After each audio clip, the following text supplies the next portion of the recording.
How did the devil become the Lord and the tyrant over humanity? He was a prince in the corridors of heaven, because the first world that existed had only princes, angelic functionaries, because the spirit realm was predominantly God's civilization. However, there was a first earth, and the first earth that existed had a governor, and that governor was one of the princes in the throne room. God sent him to the earth to put the earth under government and alignment to the heavens. But the point came where that prince decided to rebel against God, because he felt he also could do what God does, and on the strength of that he could dethrone God. But God was not elected. How do you dethrone him? Anywhere God goes to becomes the throne. So even if you dethrone God today and God comes to earth, earth now becomes headquarters. So you can't dethrone him. It's not politics where you shift the president from Abuja and it's no longer. If God leaves Abuja and goes to Sokoto, Sokoto becomes headquarters, and any seat God sits on becomes the throne. So you can't dethrone him. But this being was able to swindle 1/3 of the angels. When he left and came to the earth, the Bible said, woe to the inhabitants of the earth. He said, for the great deceiver has come. And so when he came to the earth realm, the earth itself had to be judged, so that his government will be decimated. That was when the earth was destroyed. And if you study Jeremiah chapter 4, you will find all of these things written there.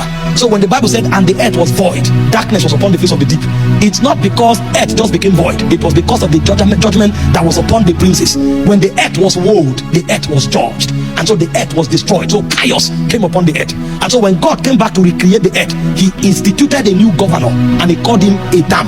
So he gave him authority. In Genesis chapter 1 verse 28, when he said, let them have dominion, he was establishing a new prince to represent the constituency of the earth realm. But Adam did not know that there was an ancient war, because the word have dominion is the word kuriotes. It means become like one of the ranking princes of heaven that have the right to exercise authority. And so when Adam was operating in that garden, he didn't know that his alignment was key. And so this prince came with subtlety and made him to rebel against God, because when he rebelled against God, he was also dethroned. So if Adam rebels, Adam will also be dethroned, and he will lose his authority over the earth realm. But the problem was not just that Adam will be dethroned. The problem was that another law exists in the spirit realm, and the law states that whoever you yield yourself servants to obey, the servants of him you are, whom you have obeyed. Romans 6:16. So when Adam decided to disobey God and to obey this prince, Adam shifted his allegiance, and so Adam became a servant of this prince. And there's another law, the law that says, because Levi was in the loins of Abraham, Levi also paid tithe. It goes to mean that what the first does affects every other that comes out of him. And so because all of us were in Adam, our allegiance in Adam was transferred to the devil. But the unfortunate thing is, the devil doesn't know how to love. When the devil loves you, his love is wickedness, because the prince of this world, when he comes, he cometh not but for to kill, to steal, and to destroy. When authority was with Adam, he didn't have the right to interfere with the earth realm. Now that Adam has given him the authority, the constituency of the earth became his. This is why in 2 Corinthians 4:3, the Bible calls him the God of this world. And so in Adam, he took authority. Now that he has taken authority, even unborn children will be sick. Somebody asked Jesus in John chapter 9, who sinned that this man was born blind? He said, nobody. There's another God over this world, so he chooses what he wants to do. And so when Paul came up, Paul now began to show us a mystery, and this is where the gospel of Paul comes in. Paul said something. He said, when Christ was on the cross and Christ was buried, he said two things happened. The cross of Jesus was a payment for the rebellion of Adam, because the prophet Isaiah already said, all we like sheep have gone astray, and all of us have chosen our own way. So humankind had rebelled, and so the only way the effect of that rebellion would be atoned for was for another man who had the stature of Adam to come and obey God perfectly. And in order to test the veracity of his obedience, he was tempted up to the cross.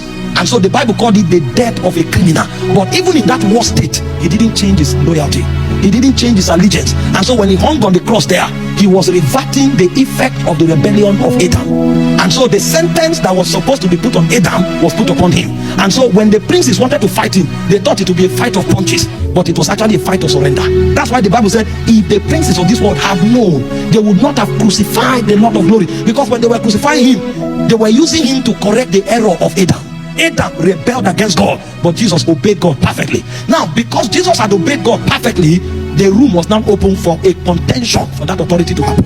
Because one Adam rebelled, authority went to the devil. Another Adam obeyed, authority came to Jesus. So they wanted to dialogue, and if necessary fight, to see who will have supremacy, because now there's an equal ground. It would have been against the law of justice if Jesus just walked to the earth and takes the authority of the devil. That would be God cheating.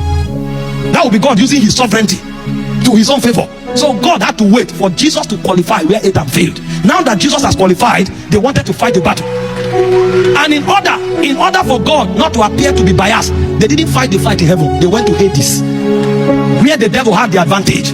It was in Hades that the battle took place. So here was the authority of the first Adam with the devil, and then here is a second Adam who is called Lord from heaven, who has passed the test that the first failed. And so while they were in Hades, Paul now revealed to us what happened in Hades. In Colossians 2:14, he said, having spoiled principalities and powers. Having spoiled principalities and powers, he said he made a public show. He didn't hide it. A public show of them, triumphing over them by the cross. And so the battle of authority has been fought, and because this battle has been fought, you are no longer expected to fight. This is why you are called more than a conqueror. Jesus is the conqueror.